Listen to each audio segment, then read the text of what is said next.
Welcome back to some new r/malicious compliance stories, where people comply to the letter, but not the spirit of a request. I hope you had a great day. Thanks for all the likes and comments on the last video. And now, let's start with the first story. It's called Finally Got My Assistant. I'm an accountant for a software as a service company that tends to have some interesting ideas on how our business should be run. We did around 30 million in revenue when this issue came up, with myself as the only biller, issuing over 1k invoices every month, the bulk of which needed to be sent by business day 5. I'd asked repeatedly for an assistant, specifically for the billing process, and in turn got someone for collections, which I had been doing by myself, for revenue posting, which wasn't my purview anyway, and for payroll, which I was doing because we literally had no one else. But no assistant budget could be found, per the CFO. My supervisor, the controller, consistently tried to get me one, but was always denied every time she and I asked. One lovely day, we get a new product, Adobe Sign. Our clients can now send documents to their client/talent for a low price of exorbitant rate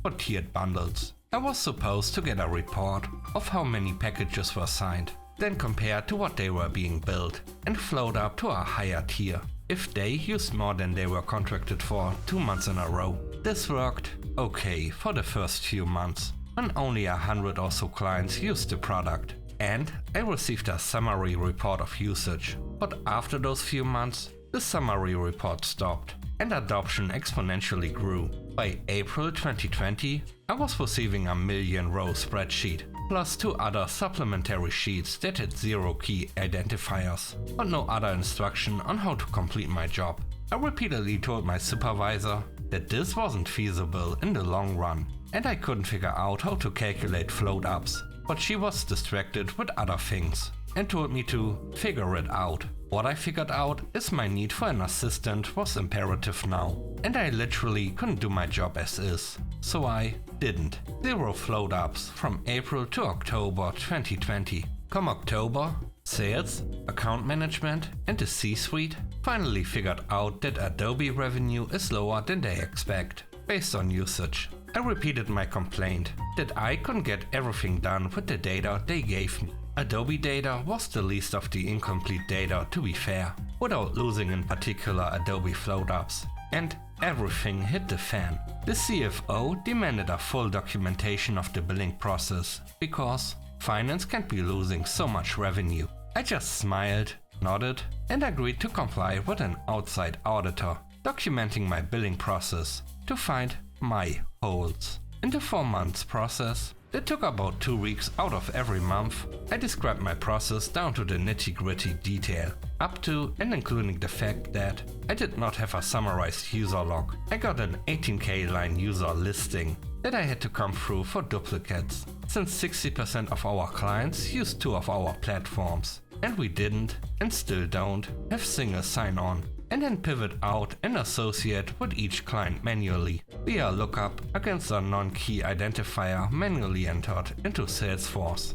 Also, there was no database for which add-on services our clients were using, and our metadata platform was just a manual checkbox for each client and each service, upkept by the client's account manager. It had no reporting functionality to audit client usage versus contracted usage versus billed usage. When the outside consultant gave a report to my supervisor and the CFO, the call was quiet for a long bit. Then the CFO said thank you and disconnected. About 15 minutes later, I got a direct Teams video call from the CFO. I want to apologize. The fact that this company is still a going concern at all is a testament to your hard work. What you have done with the data you've been given is nothing short of amazing. The next business day, an ad was placed for an assistant for me. I haven't had to answer my phone or dig in customer emails in over 3 years. I love my assistant and I'm so glad to have her.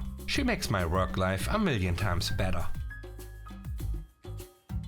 The next story is called No One is Capable. Earlier this year, my boss took 3 months off to have some surgery and recover. I have been working for 28 years in my field, and I'm pretty capable of my job. My boss is a highly strong woman who believes only she knows how to do anything. Before my boss took her extended leave, I asked about filling in her role while she was on leave, and she told me, "You are not capable of doing my job. No one here is." I asked again in an email and was told the same thing. I sent the email to all my work colleagues. When they advertised to fill in my boss's role, no one applied. When management asked everyone why no one applied, they all said they were not capable. There are over 40 staff who did not apply. Someone from another site did apply. He had just completed his new graduate year. They appointed Bob, who was 24. Bob emailed me after a week, directing me to do all his work. There were multiple links and documents, stock order, meeting agendas, etc. I replied I was happy to do this when I get a free moment. I did nothing. It was clear within a week that Bob had no idea how to be boss, and things were going wrong very quickly. I was called to a HR meeting and asked why I wasn't doing Bob's work he instructed me to do. I informed him that I already had a full-time job doing my work and can't do Bob's as well. Secondly, I showed the email that said no one is capable of doing my boss's job. I was left alone after this. Bob basically did nothing for 3 months. My boss returned, blowing up how much work she has to do. She tried to blame the workers on the ground for not being helpful enough. I sent her back her email, where she stated that neither I nor any staff was capable of doing her work. We didn't see her leave her office for months. The last story is called Your Problem Now.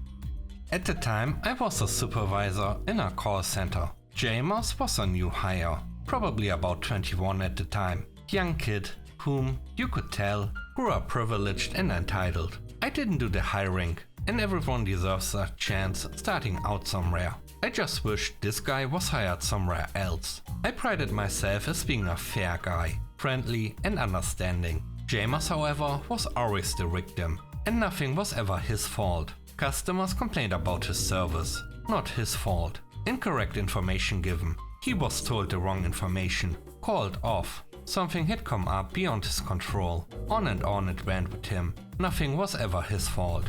The issue with me came to a head when I had to correct him on a call he took. The information he gave was so incorrect and potentially damaging to the client, I had to call the client and give them the correct information while apologizing for the misinformation. Company policy at the time caused this to be an automatic write-up. I brought James to an office with the door open to tell him he was being written up and why.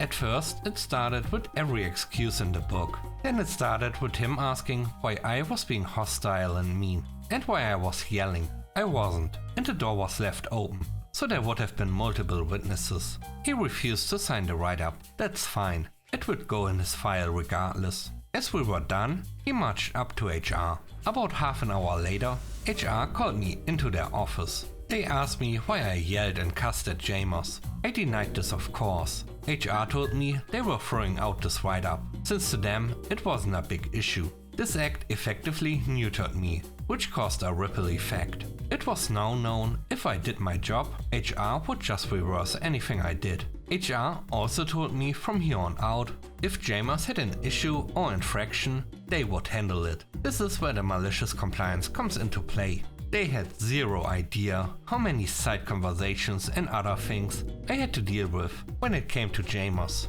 Needed to call off? Sorry, go talk to HR. Got a complaint? I'd tell him to go to HR, and I'd send them an email why. Requesting a day off? Off to HR you went. It became a fact that HR had to deal with him once to twice a day for months. Anything even slightly minor? I sent him to HR. I know it was driving them insane, as they hated to be bothered. Finally, HR asked me to have a meeting with them. They told me James called off, and he was going to be put on a final, and they wanted me to do it. I reminded them they asked to be put in charge of him. We came to a compromise, as I wanted to play nice, and said we both would. James was brought to the office and told he was being put on a final for attendance. But it wasn't his fault. He cried. He had to go to the doctor. HR asked for his doctor's note. He said he would bring it tomorrow. The next day, James came into HR and said, "This isn't working out. I quit." HR got a hint of what I dealt with, and the trash took itself out. Thanks for watching the video to the end. I hope you enjoyed it. If you did, please don't forget to leave a like, comment and subscribe. And if you have time, watch another one of my videos. Also, if you want to support me further, check out the channel membership or Patreon. And now I hope you have a great day. See you soon. Bye bye.